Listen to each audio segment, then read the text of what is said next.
mencionaste a José Vigis Díaz, sí. general. El héroe, sí, ascendido ya allí en el límite, prácticamente unos minutos antes de su muerte.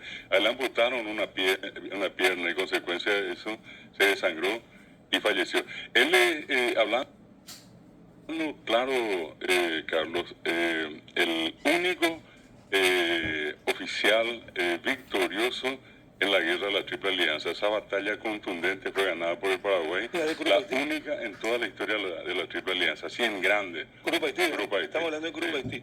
Pues estaba leyendo acá, justamente lo que está diciendo Muejara, que fue una de las principales figuras del ejército paraguayo de la guerra de la Triple Alianza. Lideró con éxito la batalla de Curupaití, considerada la mayor victoria paraguaya en el conflicto.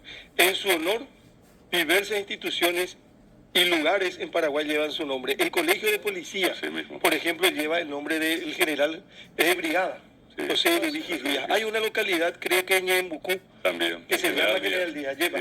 Hay otra comunidad en el Chaco, que se llama también General Díaz, ¿verdad? Sí. Esas son las comunidades que conozco. En Pirayú, En la ciudad de Pirayú. En Pirayú hay un féretro que no es de él, pero que se puso en su homenaje. Sí. Y creo que se completó el féretro con una pierna. Pero sus restos están en el Panteón Nacional de los Héroes. Paso de Pucupiomo, ¿verdad? Paso Bucú, en la zona del Ñebucú. Allí se hizo una célebre reunión de cuando el mariscal López le llamó, por ejemplo, a los entendidos en guaraní a pedirles que hagan un alfabeto. Y consecuencia de eso salió el famoso periódico de trinchera Alcabichubí.